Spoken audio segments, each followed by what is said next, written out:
In the biting cold of a Riverton train station, under a sky that hung heavy with gray clouds, a young black woman named Jasmine Hill gave away her last $12 to a stranger.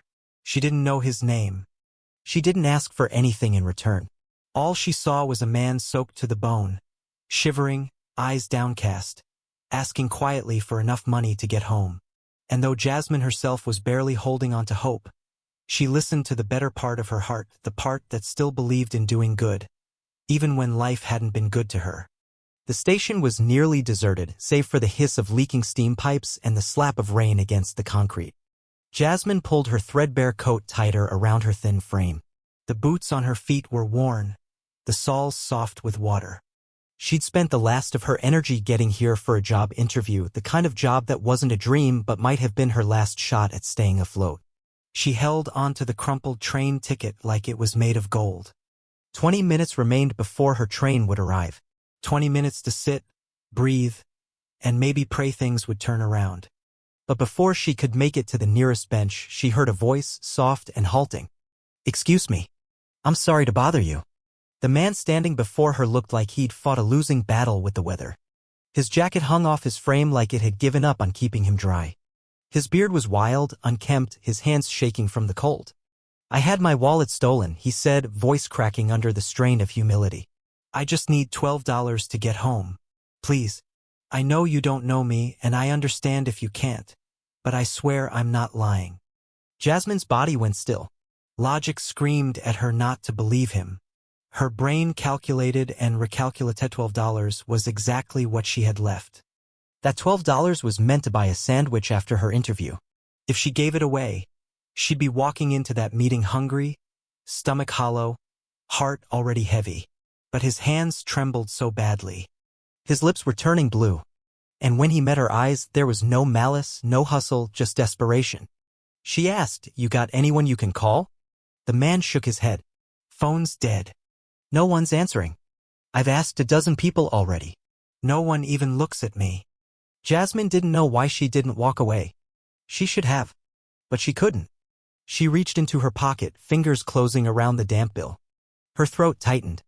"How do I know you're telling the truth?" "You don't," he said softly. "But I am." That was it. No sales pitch. No drama.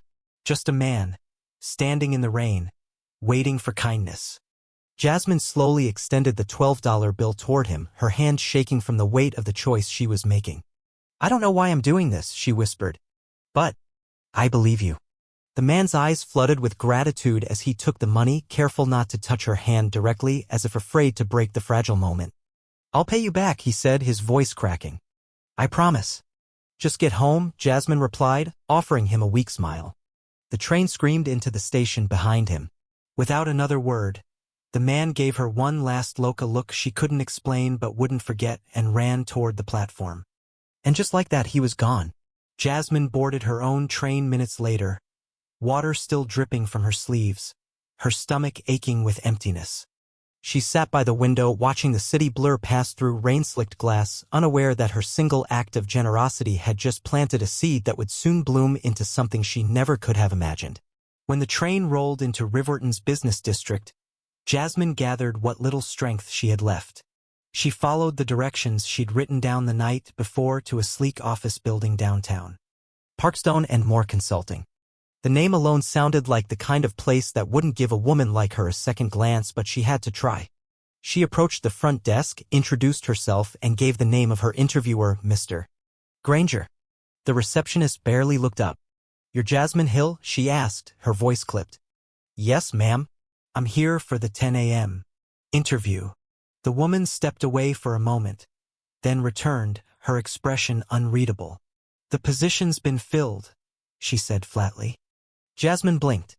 "But my interview was confirmed yesterday. I came all the way here." "There's been a change," the receptionist interrupted. "Thank you for your time." Jasmine's chest burned with frustration. She turned to leave but caught a glimpse down the hall, a white woman, younger, laughing with a man in a sharp suit. It wasn't about timing. It wasn't about qualifications. They had looked at her black, tired, poor and decided before she ever had the chance to speak.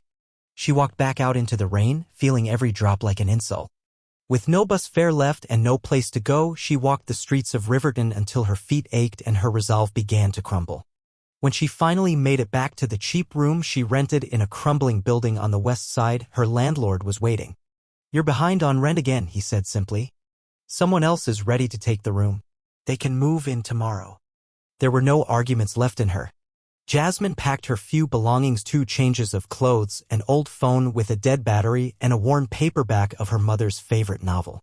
She left the key on the nightstand and stepped back out into the rain. The next few nights were a blur of hunger and exhaustion. She spent one night in the corner of the Riverton Public Library, the next on a metal bench beneath a flickering street lamp.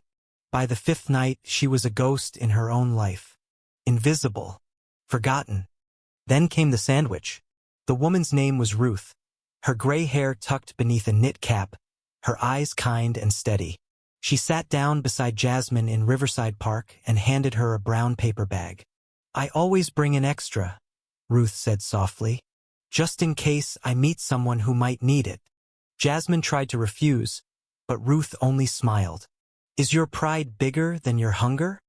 The sandwich was simple ham and cheese on thick bread, but it tasted like salvation. Ruth told her about Willow House Community Meal Center, where they served lunch and were always short on volunteers. That afternoon, Jasmine walked through the doors of Willow House, asked for Helena, and offered to help. She scrubbed tables, peeled vegetables, washed dishes. At the end of her first shift, Helena handed her a small envelope with $20 inside. "It's not much," she said, "but it's a start." And it was. Weeks passed. Jasmine kept showing up. She learned names, heard stories, felt the first fragile stirrings of belonging. Then, one afternoon, a man in a tailored coat walked through the door of Willow House, shoes polished, hair neat. But Jasmine saw past all that. She saw the same blue eyes from the train station. "It's you," she whispered. "It's me," he nodded. "I've been looking for you." His name was David Carter, founder of the Beacon Initiative, a nonprofit working to fight homelessness and poverty across the state. What Jasmine didn't know was that the night she gave away her last $12, she had changed the course of both their lives. David explained how he'd been volunteering in disguise, hoping to understand firsthand what it meant to be without shelter. He told her about the robbery that left him stranded and alone. "I thought I was prepared," he admitted. "But I wasn't. And then you saved me." He offered her more than just repayment. David offered Jasmine a chance, a real one. Training, mentorship, a role on the Beacon Initiative's new outreach team. "You have something most people don't," he told her. "You understand the fight because you've lived it. We need people like you." It wasn't easy for Jasmine to believe, but slowly, surely, she stepped into that role. She learned the work. She found her footing. And when Beacon launched its first mobile outreach van, Jasmine was the one behind the wheel. In time, she wasn't just surviving. She was leading. The program grew. The van became 3 vans, then 5. Jasmine helped design the routes, the services, the mentorship programs. And one day, standing on a stage at a city event, holding an award she never thought she'd receive, she said only this: "I didn't get here because I climbed alone. I got here because someone reached out a hand when I had nothing left to hold onto. If you can be that hand for someone else at $12 or a sandwich, don't wait. Just offer it." That's how we change the world. One kindness at a time. And as she stepped down from that stage, Jasmine knew this was only the beginning.